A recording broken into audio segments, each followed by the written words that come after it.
Bonjour à tous, dans le Non-Stop Info, voici les titres de l'actualité. Une nouvelle attaque dans la ville de Béni, en République démocratique du Congo, a fait 12 morts. 3 jours avant, l'armée congolaise avait déclaré avoir neutralisé 26 rebelles dans la ville. Au Cameroun, les prix du cacao passent de 1080 à 1060 francs CFA, le prix maximum le plus bas depuis un mois, une situation qui préoccupe les producteurs. Et puis au Niger, les musulmans ont célébré ce mardi l'Aïd el-Fitr pour marquer la fin du Ramadan. Des célébrations dans un contexte de renforcement sécuritaire pour lutter contre le terrorisme dans les zones frontalières.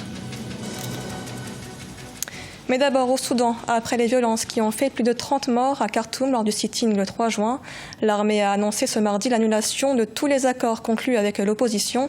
Toutefois, l'opposition affirme qu'elle continuera la contestation et appelle à une grève générale dans les prochains jours, alors que le chef du conseil militaire, Abdel Fattah al-Burhan, appelle à la tenue d'élections sous 9 mois. L'opposition, quant à elle, s'y oppose, le climat n'y étant pas propice selon eux. En République démocratique du Congo, une nouvelle attaque dans la ville de Béni a fait 12 morts dans des civils et des militaires. Une attaque qui provoque la colère de la population qui réclame un retour à la paix dans la région. Ange Ménio. En République démocratique du Congo, la ville de Béni est de nouveau frappée par une attaque armée perpétrée par des groupes rebelles. Selon les autorités militaires, le bilan de cette attaque est de 12 morts. Parmi les victimes, il y a des civils, des militaires et un membre du groupe rebelle.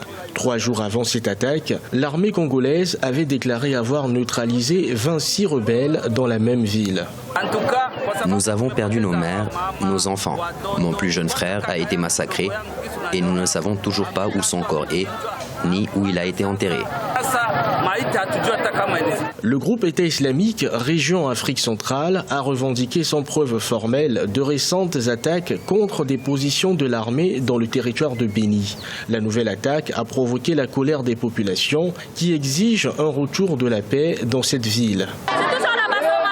Nous demandons au président de la République de poursuivre son travail de sécurisation du pays pour que nous puissions être en paix. Il n'y a pas d'autre moyen de nous aider et nous avons vraiment besoin de paix. La ville de Béni a été l'un des premiers foyers de l'épidémie Ebola qui a été déclarée le 1er août 2018. Des centaines de civils ont été tués dans la région de Béni depuis octobre 2014. Les tueries à Béni sont généralement attribuées aux forces démocratiques alliées ADF, à l'origine des rebelles ougandais qui se sont repliés dans l'est du Congo il y a plus de 20 ans. Dans l'actualité également, le Nigérian Tijani Mohamed Bande a été élu président de l'Assemblée générale de l'ONU. Il était le seul candidat en lice pour l'Afrique. Le diplomate accède néanmoins à un poste symbolique qui ne confère pas de véritable pouvoir politique, d'autant qu'une douzaine de pays africains ont présidé à l'Assemblée générale de l'ONU. Dernière en date, l'Ouganda, il y a 5 ans. Tijani Mohamed Bande prendra ses fonctions en septembre prochain, succédant à l'équatorienne Maria Fernanda Espinosa.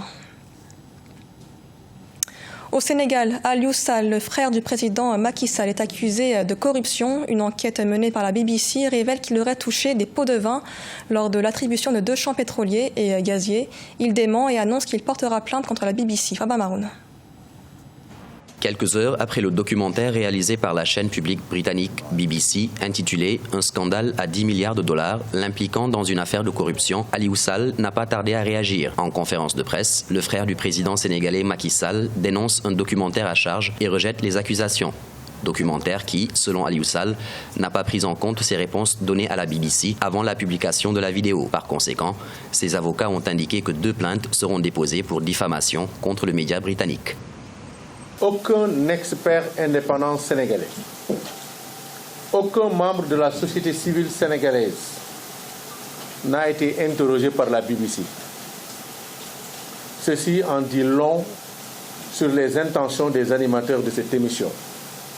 Et je crois que c'est une démarche qui est tout sauf professionnelle. Le documentaire de la BBC est revenu sur des faits qui ont eu lieu en 2012. Aliou Sall était à cette époque salarié de l'homme d'affaires Franck Timis, qui a obtenu 2 concessions de gaz et de pétrole au large du Sénégal. Un virement de 250 000 $ de Franck Timis, censé être versé à l'État sénégalais pour payer des taxes, aurait atterri sur le compte d'une société, Agitrans, dirigée par Aliou Sall. La BBC affirme ainsi que Franck Timis, en revendant ses 2 concessions de gaz et de pétrole au groupe British Petroleum, a obtenu 250 millions de dollars et qu'il toucherait près de 10 milliards de dollars sur les 40 prochaines années.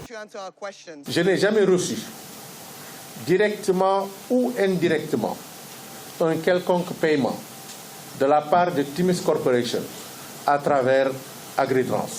De son côté, Franck Timis, qui ne travaille plus avec Aliou Sall, rejette également toute accusation de versement illégal. Depuis les dernières découvertes de champs pétroliers et gaziers au Sénégal, les dossiers qui en sortent provoquent de vifs débats au sein de la classe politique. Au Cameroun, les prix du cacao diminuent, des prix qui passent de 1080 à 1060 francs CFA. C'est le prix maximum le plus bas depuis un mois, une situation qui préoccupe les producteurs. Ils déplorent une filière dominée par les acheteurs qui dictent la loi des prix. Reportage de notre correspondante Viviane Bauken. Depuis le mois de mai 2019, les prix maxima du kilogramme de fève de cacao dans les bassins de production ont de nouveau connu une légère baisse. En fin mai 2019, les fèves étaient vendues au prix de 1080 francs CFA. Début juin, il a fléchi de 20 francs pour se situer à 1060 francs CFA, le prix le plus bas depuis un mois, période au cours de laquelle le kilogramme de fève avait atteint la barre des 1200 francs CFA. Vous allez voir que nous entrons déjà dans la campagne. Il commence à baisser. Après, on va vous dire, en chien, il passe encore de 1060 à 1040. En août, il passe de 1040 à 1000 francs. Parce que là, nous commençons déjà à entrer dans la campagne. Septembre, il passe de 1000 francs à 980. Et vous irez jusqu'à 800 à la fin de la campagne. Alors, il y a quelque chose qui ne va pas. Pour les producteurs, cette baisse inhabituelle du prix des fèves de cacao dans le pays est une supercherie des acheteurs, lesquels déploient des stratégies à leur avantage et non à celui des producteurs. Quand ils sont en train de chuter, et vous allez voir que c'est une stratégie organisée une fois de plus. Je vous dis pourquoi. Vous allez voir que maintenant qu'il y a un cacao, les prix seront très élevés. Mais à partir du mois de septembre-octobre, ils vont chuter drastiquement jusqu'à la prochaine intersaison. Ça veut dire qu'il y a un problème. Pourquoi les prix sont élevés quand le cacao est peu sur le marché? Donc les gens s'organisent à mettre en place justement cette supercherie. Vous comprenez de quoi je parlais? Rappelons qu'au Cameroun, la production cacaoyère a franchi la barre des 220 000 tonnes en 2018. Une amélioration liée à l'entrée en production des nouveaux plants, mais les baisses récurrentes des prix borchants fragilisent les producteurs. Au Niger, les musulmans ont célébré ce mardi l'Aïd el-Fitr, une fête qui marque la fin du mois du Ramadan.